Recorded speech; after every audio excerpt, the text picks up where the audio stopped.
ಈ ನಡುವೆ ಅಂತೂ ಒಂದು 5 ಜನ ಹೆಣ್ಮಕ್ಳನ್ನ ನಾವು ನೋಡಿದ್ರೆ ಅಟ್ಲೀಸ್ಟ್ ಒಬ್ರು ನನಗೆ PCOS ಇದೆ ಅಂತ ಹೇಳ್ತಾರೆ. ಯಾಕಿರ್ಬೋದು?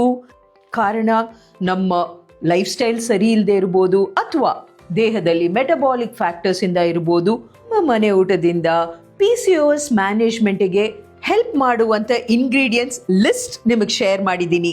Be a health champion. ನಿಮ್ಮ ಫ್ರೆಂಡ್ಸ್ ಅಂಡ್ ಫ್ಯಾಮಿಲಿಗೆ, every women who needs this share ಮಾಡಿ. ಸ್ಟ್ರೂಪ್ ವ್ಯಾಫಲ್ ಅಂತ ಇದು ಒಂದು ವಿಶೇಷವಾದ ಬಿಸ್ಕೆಟ್, ಹಾಲೆಂಡ್ ದೇಶದ್ದು. ಈ ಬಿಸ್ಕೆಟ್ನ ನಮ್ಮ ಕುಕೀಸ್ ಅಂತ ನಾವೇನ್ ಕರಿತೀವೋ, ಇದು ಹೇಗೆ ತಿನ್ಬೇಕು ಅಂದ್ರೆ ಬಿಸಿಯಾಗಿರುವಂತದ್ದು ಬ್ಲ್ಯಾಕ್ ಕಾಫಿ, ಟೀ ಯಾವ್ದಾದ್ರ ಮೇಲೆ ಅಬೆ ಬರಬೇಕು. ಆ ಬಿಸ್ಕೆಟ್ನ ಆ ಕಪ್ ಮೇಲೆ ಇಟ್ಟು ಒಂದು 30-45 ಸೆಕೆಂಡ್ ಅಷ್ಟೇ ಓಪನ್ ಮಾಡಿದ್ರೆ ಒಳಗಡೆ ಸಾಫ್ಟ್ ಟೆಕ್ಸ್ಚರ್ ಆಗಿರುತ್ತೆ. ನನ್ನ ಫೇವರೇಟ್ ಫ್ರಮ್ ಹಾಲೆಂಡ್. ಡಯಾಬಿಟಿಸ್ ಇರೋರು ಮಾವಿನ ಹಣ್ಣು ತಿನ್ನಬಹುದಾ ತಿನ್ನಬಾರ್ದಾ? ಈ ವಿಡಿಯೋಲಿ ಆನ್ಸರ್ ಸಿಗತ್ತೆ. 5 ಮೇಜರ್ ಪಾಯಿಂಟರ್ಸ್ ಇದೀರಿ. ಇದನ್ನ ನಿಮ್ ಮೈಂಡ್ ಅಲ್ಲಿ ಇಟ್ಕೊಳ್ಳಿ, ಆರಾಮಾಗಿ ನೀವು ಮ್ಯಾಂಗೋಸ್ ತಗೋಬಹುದು. ಪೋರ್ಷನ್ ಕಂಟ್ರೋಲ್ ಹಂಗಂದ್ರೆ ಹಾಫ್ ಕಪ್ ಅಥವಾ 100 ಗ್ರಾಮ್ಸ್ ಮ್ಯಾಂಗೋ ತಗೊಂಡಾಗ ನಿಮ್ಮ ಶುಗರ್ ಲೆವೆಲ್ನ ಅದು ತುಂಬಾ ಸ್ಪೈಕ್ ಮಾಡಲ್ಲ. ಖಾಲಿ ಹೊಟ್ಟೆಯಲ್ಲಿ ನಾವು ಮ್ಯಾಂಗೋ ತಗೊಂಡಾಗ ನಮ್ಮ ಶುಗರ್ ಲೆವೆಲ್ಸ್ ಜಾಸ್ತಿ ಆಗೋ ಸಾಧ್ಯತೆಗಳು ಬಹಳ ಇದೆ. ಬ್ಯಾಲೆನ್ಸ್ಡ್ ಮೀಲ್ ನಂತರ ನೀವು ಮ್ಯಾಂಗೋ ಆಡ್ ಮಾಡ್ಕೊಂಡ್ರೆ ಅಷ್ಟ್ರ ಮಟ್ಟಕ್ಕೆ ಶುಗರ್ ಸ್ಪೈಕ್ ಆಗಲ್ಲ. ತುಂಬಾ ರೈಪ್ ಆಗಿರೋ ಮ್ಯಾಂಗೋ ಇದ್ರೆ ಅದು ತುಂಬಾ ಸ್ವೀಟ್ ಇರತ್ತಲ್ವಾ? ಯಾವ್ದು ತುಂಬಾ ಸ್ವೀಟ್ ಇದೆಯೋ ನಮಗ್ ಗೊತ್ತು, that will push up sugars ಅಂತ.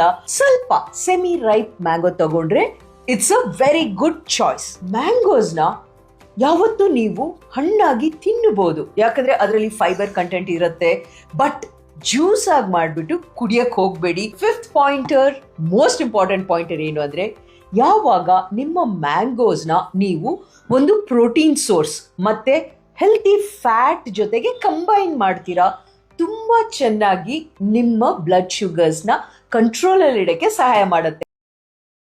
ಸೂಪರ್ ಟೇಸ್ಟಿ ಮಸಾಲಾ ಮಜ್ಜಿಗೆ. ಈ ಮಜ್ಜಿಗೆಯಲ್ಲಿ ಇರುವಂತ ಲ್ಯಾಕ್ಟಿಕ್ ಆಸಿಡ್ ನಮಗೆ ಇಂಡೈಜೆಷನ್ ಇರ್ಬೋದು, ಹೊಟ್ಟೆ ಬ್ಲೋಟಿಂಗ್ ಇರ್ಬೋದು, ಗ್ಯಾಸ್ಟ್ರಿಕ್ ಇಶ್ಯೂಸ್ ಇರ್ಬೋದು, ಇದೆಲ್ಲದಕ್ಕೂ ಹೆಲ್ಪ್ ಆಗತ್ತೆ. Very simple recipe. 1 ಕಪ್ ಮೊಸರಿಗೆ ಒಂದ್ ಸ್ವಲ್ಪ ಕೊತ್ತಂಬರಿ, ಖಾರಕ್ಕೆ ತಕ್ಕಂಗೆ ಹಸಿಮೆಣಸಿನಕಾಯಿ, ಸಣ್ಣ ಪೀಸ್ ಶುಂಠಿ, ಕರಿಬೇವು ಹೂವು ಮತ್ತೆ ಮೆಣಸಿನ ಕಾಳು, 1 ಲೋಟ ನೀರ್ ಹಾಕಿ ನಾನಿಲ್ಲಿ ಬ್ಲೆಂಡ್ ಮಾಡ್ಕೋತಾ ಇದ್ದೀನಿ. ನಿಮಗೆ ಎಷ್ಟು ನೀರ್ ಬೇಕೋ ತದನಂತರ ನಾವು ಆಡ್ ಮಾಡ್ಕೋಬಹುದು. ಎಷ್ಟೋ ಜನಕ್ಕೆ ಮಿಲ್ಕ್ ಹಾಲ್ ಸೂಟ್ ಆಗಲ್ಲ, ಆದ್ರೆ ಮಜ್ಜಿಗೆ ಸೂಟ್ ಆಗ್ಬೋದು. ಟ್ರೈ ಮಾಡಿ. ಇದಕ್ಕೆ 1/4 ಚಮಚ ಅಷ್ಟು ಜೀರಿಗೆ ಪೌಡರ್, ಉಪ್ಪು ಮತ್ತೆ ಇಂಗು ಹಾಕಿ ಮಿಕ್ಸ್ ಮಾಡಿ ನಿಮ್ಮ ಟೇಸ್ಟಿ ಮಸಾಲಾ ಮಜ್ಜಿಗೆ ready. Super easy healthy recipes ಬೇಕಾ? ಸಿಂಪಲ್, ಫಾಲೋ ಮಾಡಿ. Thank you.